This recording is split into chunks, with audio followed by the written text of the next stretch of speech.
ଆସନ୍ତୁ ଆମେ କ୍ଷଣକର ନିଷ୍ପତ୍ତି ଓ ଅନନ୍ତକାଳର ନିଷ୍ପତ୍ତି ଶୀର୍ଷକରେ ପରମେଶ୍ୱରଙ୍କ ବାକ୍ୟ ଅଧ୍ୟୟନ କରିବା। 함께 하나님 말씀 살펴보는 시간을 갖도록 하겠습니다. ଏହି ସଂସାରରେ ଅନେକ ଲୋକ ଚିନ୍ତିତ ରହନ୍ତି। 참으로 많습니다. କିପରି ବଞ୍ଚିଲେ ମୁଁ କହିପାରିବି ଯେ ମୁଁ ଭଲରେ ବଞ୍ଚିଲି? 제대로 잘 살았다라고 얘기할 수 있을까? 이래서 ସେଥିପାଇଁ କିଛି ଲୋକ ଧନ ସଂଗ୍ରହ କରିବା ପାଇଁ ବ୍ୟବସାୟ କରନ୍ତି। 뭐 장사를 한다, 사업을 한다, 기타 또 다른 방법을 ସେମାନେ ଧନ ପାଇଁ କଠିନ ପରିଶ୍ରମ ଓ ବିଭିନ୍ନ ଉପାୟ ଚେଷ୍ଟା କରନ୍ତି। 노력도 하고 애뒀습니다. 또 다른 사람들은 이 ଅନ୍ୟମାନେ 세상에서 ଏ ସଂସାରେ ମାନ ଲୋଡ଼ନ୍ତି। 여러 가지 계획도 하고 진행을 합니다. ଯଦିଓ ଆମେ ଏହି ଦୁନିଆରେ ଅନେକ କିଛି ହାସଲ କରୁ, 가지 어떤 일들을 잘한다 할지라도 이 땅에서의 그 삶은 ତଥାପି ପୃଥିବୀରେ ଆମର ଜୀବନ କ୍ଷଣସ୍ଥାୟୀ, କେବଳ 70ରୁ 80 ବର୍ଷ। 될 수밖에 없습니다. ଏହା ହିଁ ହେଉଛି ସିଦ୍ଧାନ୍ତ। 나게 되는 것이죠.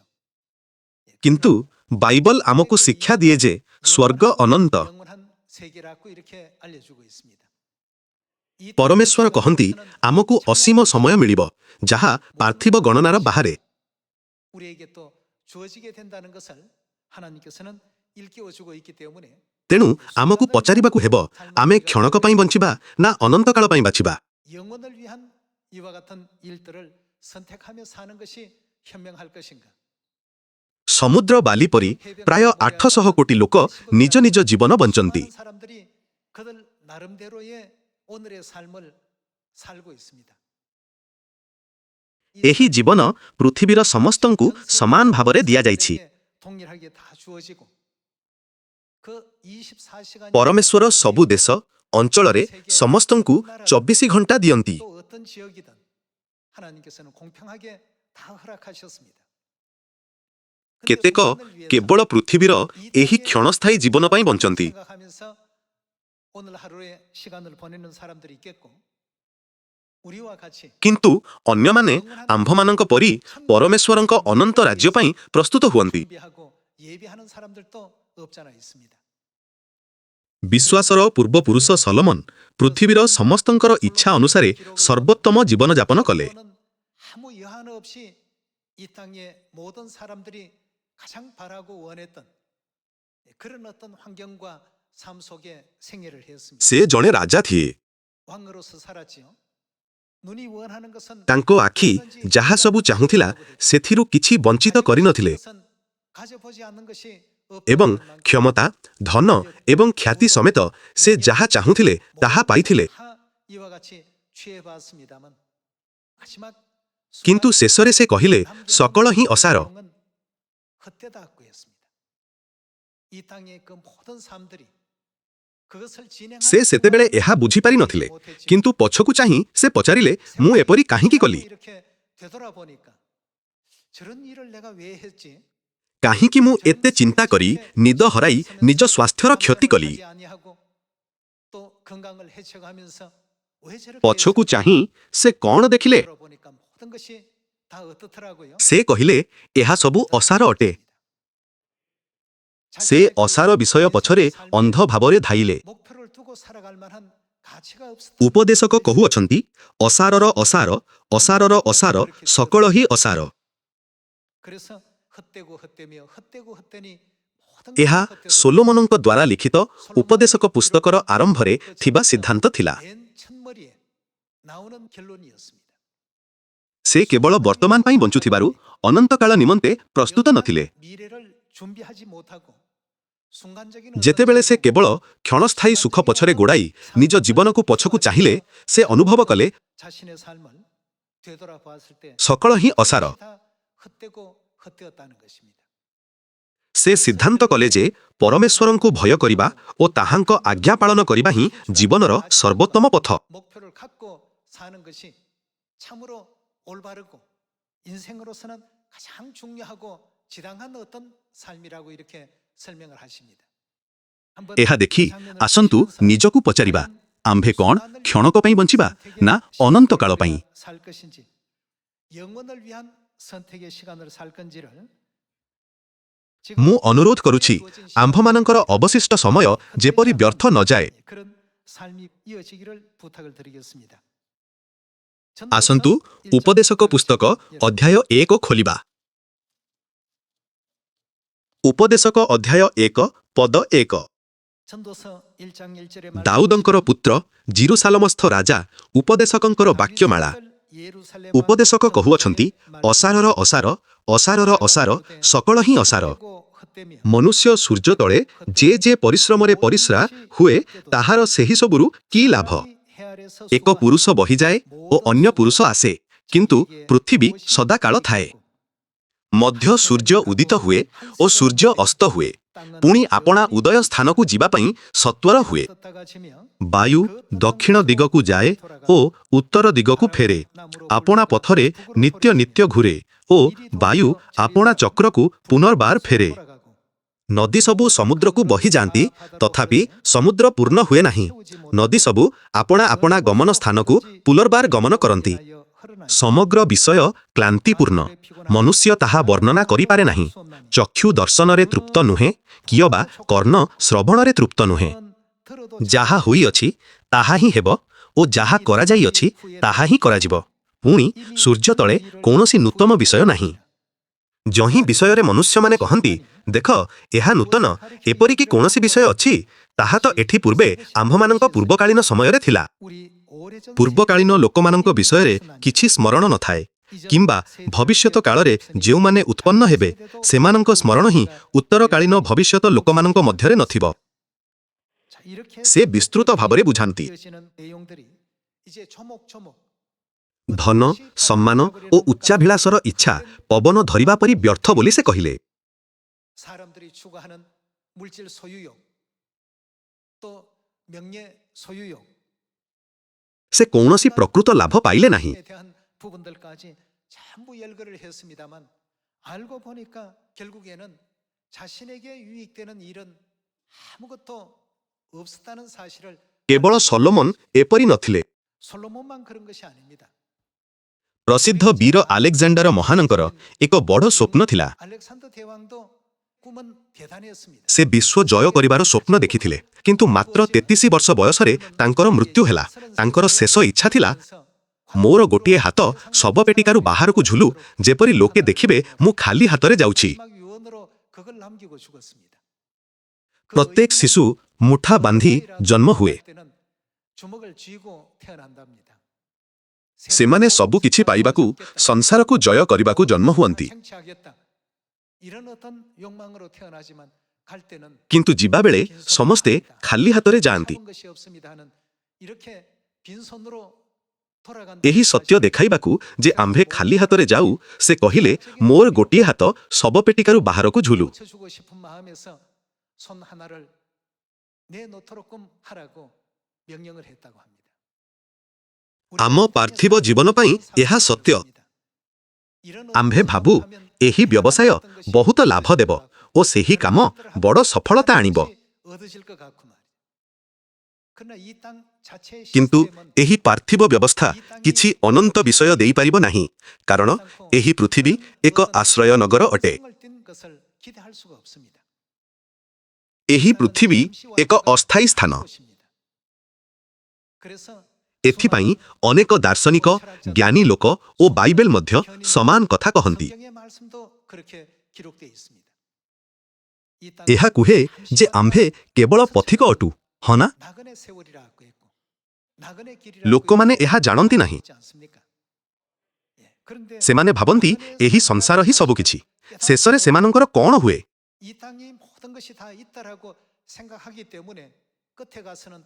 ସେମାନେ କେବଳ କହିପାରନ୍ତି, ଏସବୁ ଅସାର ଅଟେ, ଜୀବନରେ କିଛି ନାହିଁ। ସେମାନେ ଏହି ପୃଥିବୀର ପ୍ରକୃତ ସ୍ୱରୂପ ଜାଣନ୍ତି ନାହିଁ। ଆମକୁ ଆତ୍ମିକ ଭାବରେ ପୂର୍ଣ୍ଣ କରିବା ପାଇଁ ଏହି ସଂସାର ସୃଷ୍ଟି ହୋଇନାହିଁ। କେଉଁଠାରେ ଏହି ଶୂନ୍ୟତା ପୂରଣ ହୁଏ, ତାହା ଆମର ଅନନ୍ତ ସ୍ୱର୍ଗର ରାଜ୍ୟ, ହଁ ନା? ଏହା ପରମେଶ୍ୱରଙ୍କ ରାଜ୍ୟ। ସେଥିପାଇଁ ଯୀଶୁ ସମସ୍ତଙ୍କୁ ପରମେଶ୍ୱରଙ୍କଠାରେ ବିଶ୍ୱାସ କରିବାକୁ କହିଲେ। ସେ ମନୁଷ୍ୟ ରୂପରେ ପୃଥିବୀକୁ ଆସି ଆମ ପାପ ପାଇଁ କ୍ରୁଶବିଦ୍ଧ ହେଲେ। ବାଇବେଲ ଆମକୁ ଏହା ଶିକ୍ଷା ଦିଏ। 일도 서슴지 않으셨다는 사실을 우리가 성경을 통해서 다 알 수 있는 일입니다. ତେଣୁ ଆଜିର ଦିନରେ ସବୁଠାରୁ ଜ୍ଞାନୀ ଲୋକ ସେହିମାନେ ଯେଉଁମାନେ ପରମେଶ୍ୱରଙ୍କଠାରେ ବିଶ୍ୱାସ କରନ୍ତି ଏବଂ ତାଙ୍କର କାର୍ଯ୍ୟ କରନ୍ତି। 말할 수 있겠습니다. ଯଦିଓ ସଲୋମନଙ୍କୁ ଜ୍ଞାନର ରାଜା କୁହାଯାଉଥିଲା, ତାଙ୍କ ଜୀବନର ଶେଷରେ ସେ ଗୋଟିଏ ଉତ୍ତର ପାଇଲେ। 그 답은 딱 한 가지였습니다.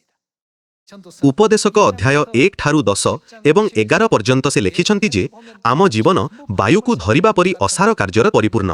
이와 같은 일들로 우리 인생의 삶이 전부 채워지더라 하는 것으로 기록되어 있고요. ଆସନ୍ତୁ ଅଧ୍ୟାୟ 12କୁ ଯିବା। ଉପଦେଶକ ଅଧ୍ୟାୟ 12 ପଦ 7। ପୁଣି ଧୂଳି ପୂର୍ବ ପରି ମୃତ୍ତିକାରେ ଲୀନ ହେବ, ଆଉ ଆତ୍ମାଦାତା ପରମେଶ୍ୱରଙ୍କ ନିକଟକୁ ଆତ୍ମା ଫେରିଯିବ।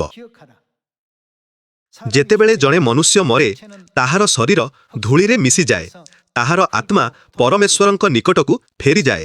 허락하신 그 영혼, 즉 신은 하나님께로 다 돌아가야 된다고 했습니다.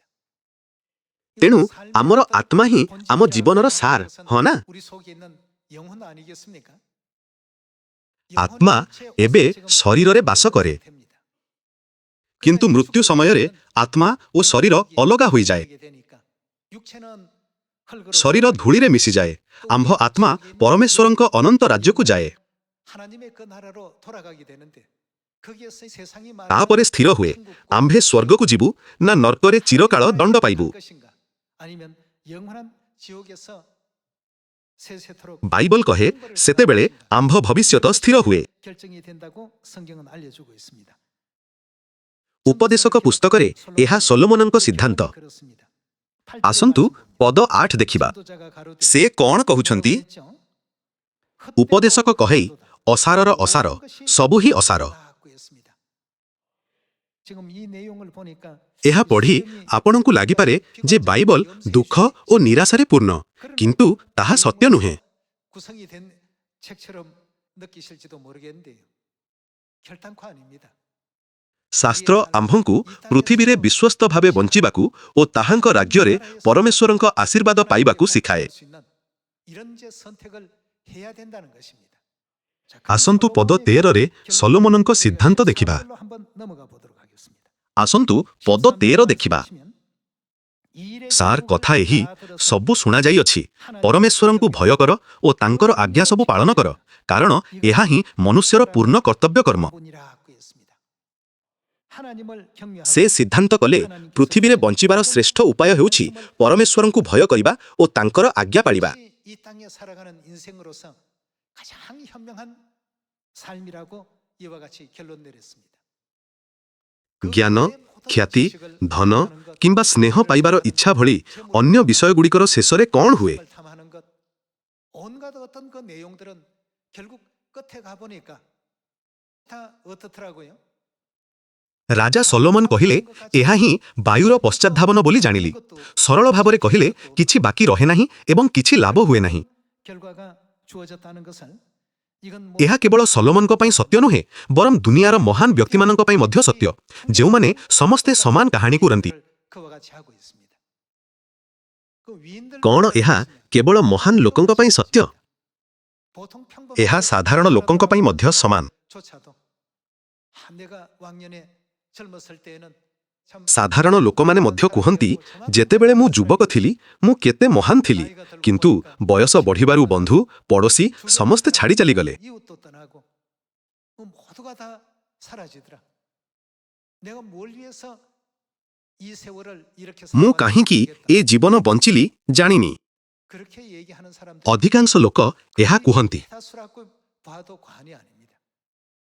ଜୀବନର ଜ୍ଞାନମୟ ମାର୍ଗ ଦେଖାଇବାକୁ କ'ଣ ପରମେଶ୍ୱର ଆମ୍ଭଙ୍କୁ ବାଇବଲ ଦେଇନାହାନ୍ତି? 현명한가를 일깨워 주기 위해서 하나님께서 이 성경 말씀을 주셨던 것 아니겠습니까? ଉପଦେଶକ ପୁସ୍ତକ 12 ଅଧ୍ୟାୟରେ ସଲୋମନ କହିଲେ, ସାର କଥା ଏହି ସବୁ ଶୁଣାଯାଇଅଛି, ପରମେଶ୍ୱରଙ୍କୁ ଭୟ କର ଓ ତାହାଙ୍କର ଆଜ୍ଞା ସବୁ ପାଳନ କର। ସେ କହିଲେ ଯେ ଆମ ଜୀବନ ବଞ୍ଚିବାର ଏହା ହେଉଛି ସବୁଠାରୁ ଧାର୍ମିକ ଉପାୟ। ସେ ଜଣେ ରାଜା ଭାବରେ ସବୁକିଛି ଚେଷ୍ଟା କଲେ। ତାଙ୍କର ଅନେକ ସ୍ତ୍ରୀ ଓ ଉପପତ୍ନୀ ଥିଲେ, କିନ୍ତୁ ସବୁ ବ୍ୟର୍ଥ ଥିଲା।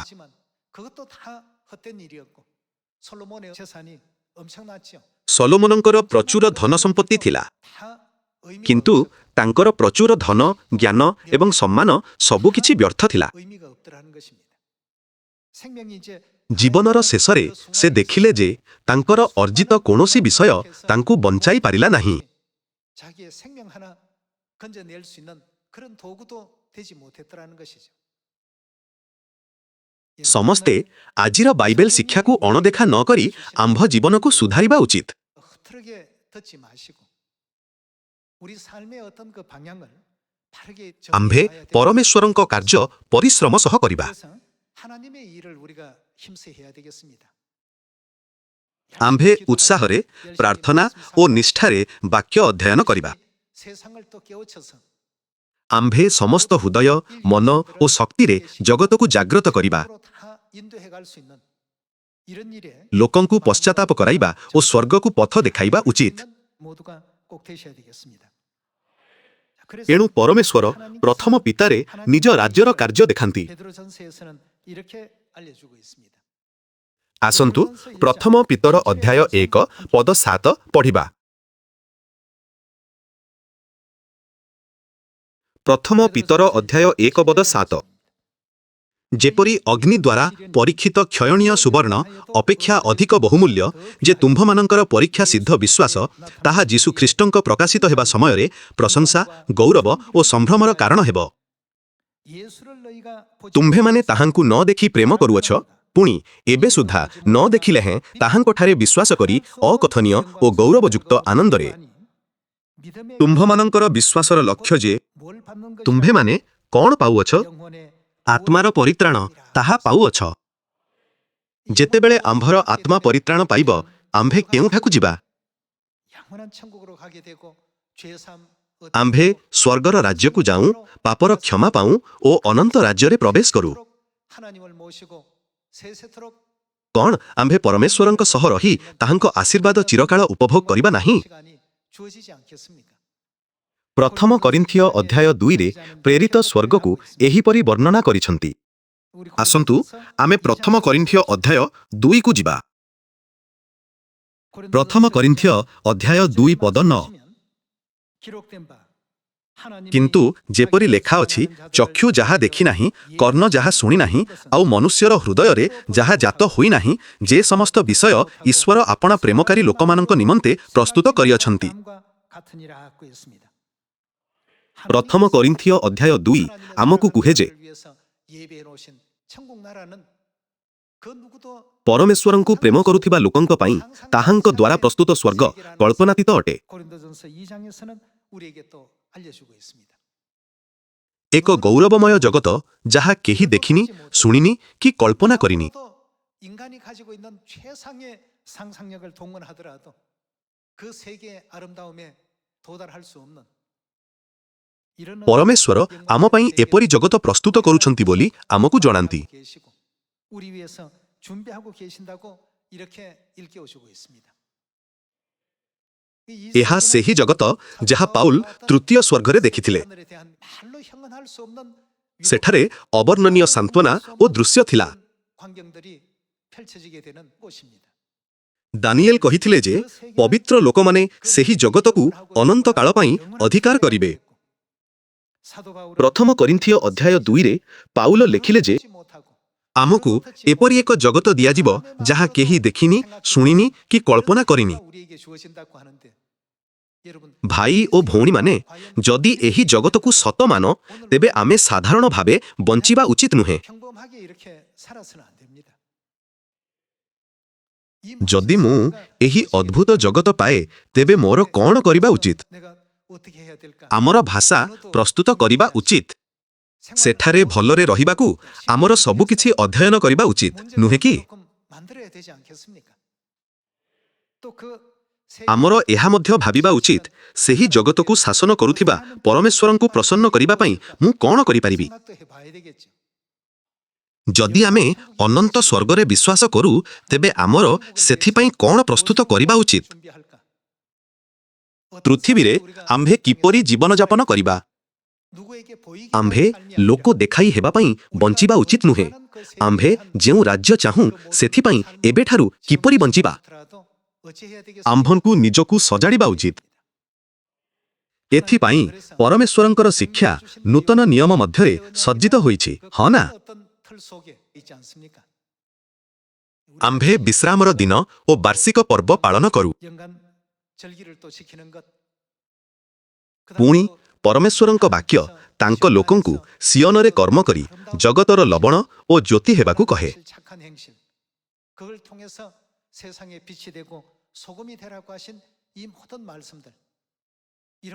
ଏସବୁ ସ୍ୱର୍ଗର ରାଜ୍ୟରେ ପ୍ରବେଶ କରିବା ପାଇଁ ପ୍ରସ୍ତୁତି। ଏହାକୁ କରିବା ବା ନ କରିବା ଆମ୍ଭର ଇଚ୍ଛାଧୀନ ନୁହେଁ। ଆମ୍ଭ ସମସ୍ତଙ୍କୁ ଏହା ବିଶ୍ୱସ୍ତ ଭାବେ କରିବା ଉଚିତ। ଆମ୍ଭେ ସ୍ୱର୍ଗର ରାଜ୍ୟକୁ ବିଶ୍ୱାସ କରୁ।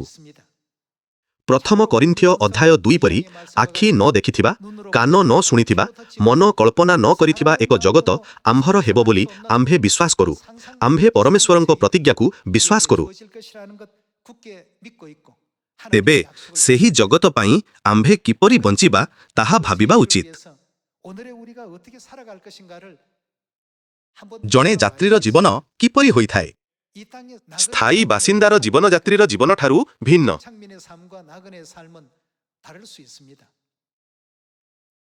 ସ୍ଥାୟୀ ବାସିନ୍ଦା ଘରର କାନ୍ଥ ମଇଳା ହେଲେ ଅଭିଯୋଗ କରିପାରନ୍ତି।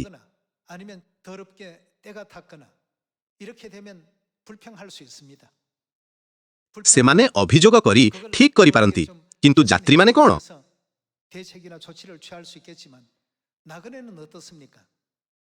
ଯାତ୍ରୀମାନେ ଅଭିଯୋଗ କରନ୍ତି ନାହିଁ।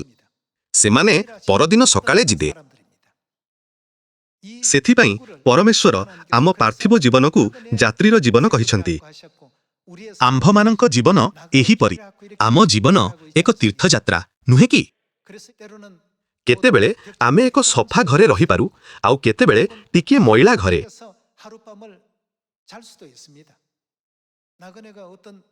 କୋଠରୀଟି ସାମାନ୍ୟ ମଇଳା ହେଲେ ମଧ୍ୟ ଜଣେ ଯାତ୍ରୀ ଅଭିଯୋଗ କରେ ନାହିଁ।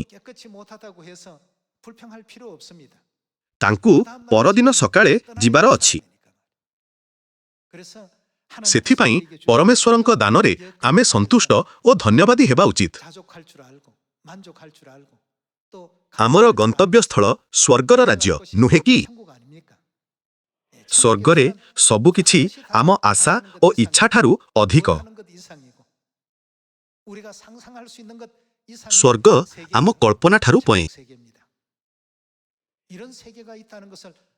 ସ୍ୱର୍ଗରେ ବିଶ୍ୱାସ କରୁଥିବା ଲୋକ ସ୍ୱର୍ଗର ଆଶା ହରାଇବା ଉଚିତ ନୁହେଁ। କ୍ଷଣସ୍ଥାୟୀ ପାର୍ଥିବ ବିଷୟରେ ଆସକ୍ତ ହୋଇ ସେଥିରେ ବାନ୍ଧି ହୋଇ କଷ୍ଟ ପାଇବା ଉଚିତ ନୁହେଁ।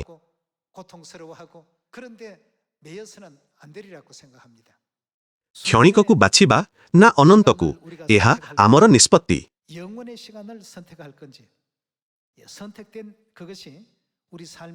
ଆମ୍ଭର ମନୋନୟନ ଆମ୍ଭ ଜୀବନର ପଥ ପ୍ରଦର୍ଶକ ଓ ଲକ୍ଷ୍ୟ ହେଉ। ଆମ୍ଭେ ପରମେଶ୍ୱରଙ୍କ ଅନନ୍ତ ରାଜ୍ୟକୁ ଆକାଂକ୍ଷା କରି ସ୍ୱର୍ଗର ପୁରସ୍କାର ପାଇଁ ବଞ୍ଚିବା ଉଚିତ।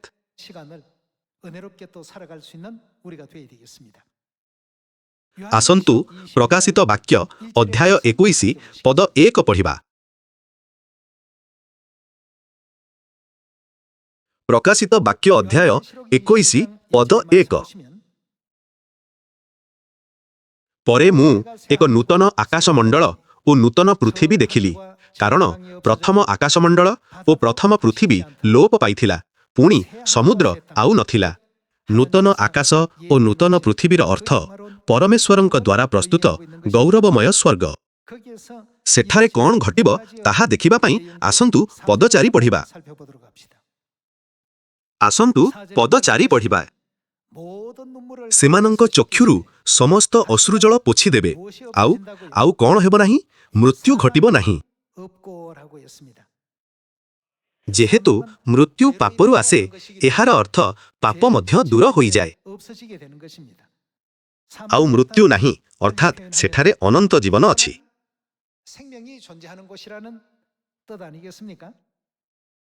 ମୃତ୍ୟୁ ଆଉ ଘଟିବ ନାହିଁ।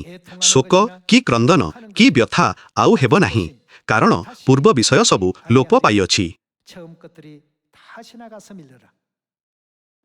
ପରେ ସିଂହାସନୋପବିଷ୍ଟ ବ୍ୟକ୍ତି କହିଲେ, ଦେଖ, ଆମ୍ଭେ ସମସ୍ତ ବିଷୟ ନୂତନ କରୁଅଛୁ।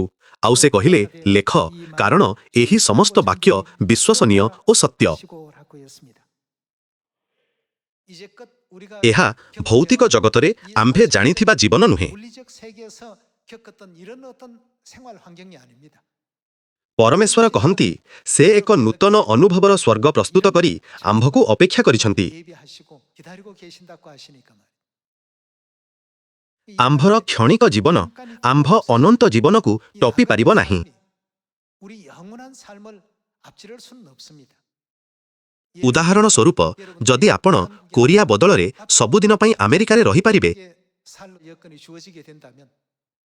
ତେବେ ଆପଣଙ୍କର ଆଗ୍ରହ କେଉଁଠି ହେବ, ଆମେରିକାରେ ନା କୋରିଆରେ? କଳ୍ପନା କରନ୍ତୁ, ଆପଣ ଆଜି ଏଠାରେ ଅଛନ୍ତି, କିନ୍ତୁ କାଲିଠୁ ଆମେରିକାରେ ରହିବେ। ତେବେ ଆପଣ ସେଠାକାର ଭାଷା, ବ୍ୟବସ୍ଥା ଓ ଲୋକଙ୍କ ପସନ୍ଦ ବିଷୟରେ ଶିଖିବେ।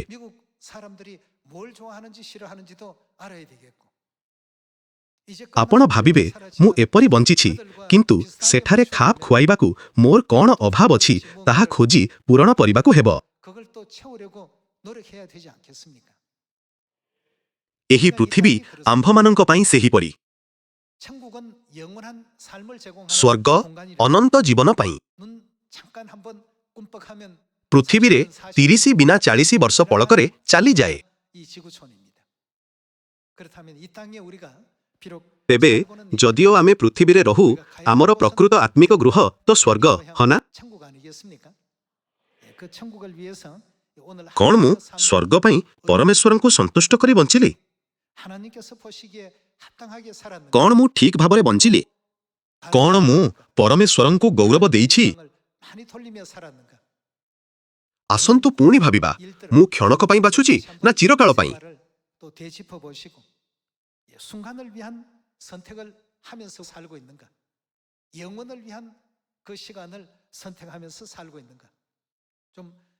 ଆସନ୍ତୁ ପରମେଶ୍ୱରଙ୍କ ପ୍ରିୟ ଖ୍ରୀଷ୍ଟିଆନ ହେବା ପାଇଁ ଆନ୍ତରିକ ଚିନ୍ତା କରିବା।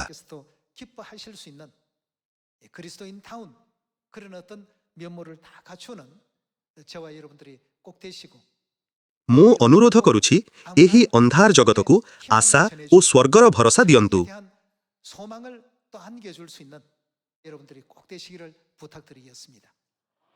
ଆମ ପୂର୍ବରୁ ଅନେକେ ଏକା କଥା କହିଛନ୍ତି, କିନ୍ତୁ ଅଭିଜ୍ଞତା ଅଭାବରୁ ଆଜିର ଲୋକେ କୁହନ୍ତି, ମୋ ଜୀବନ ନିଶ୍ଚୟ ଭିନ୍ନ ହେବ।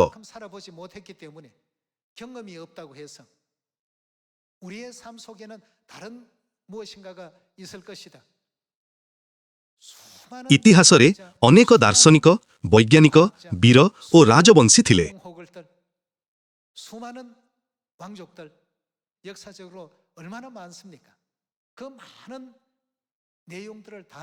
ସେମାନଙ୍କ ସମସ୍ତଙ୍କ ଅନୁଭୂତି ସଲୋମନଙ୍କ କଥା ସହ ମେଳ ଖାଏ।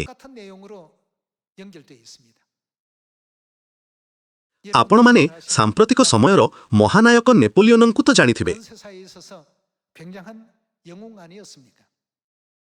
ତାଙ୍କୁ ସେଣ୍ଟ ହେଲେନା ଦ୍ୱୀପକୁ ପଠାଯାଇଥିଲା। ମୃତ୍ୟୁ ପୂର୍ବରୁ ସେ କହିଥିଲେ,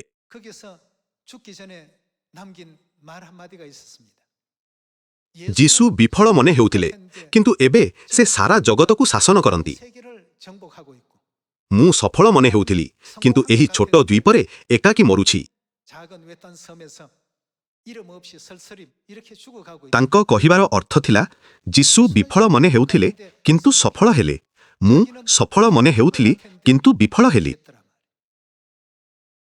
ମୁଁ ଅନୁରୋଧ କରୁଛି ଯେ ଆପଣ ଓ ମୁଁ ଖ୍ରୀଷ୍ଟଙ୍କ ସଫଳ ଜୀବନକୁ ଅନୁଗ୍ରହରେ ଅନୁସରଣ କରିବା।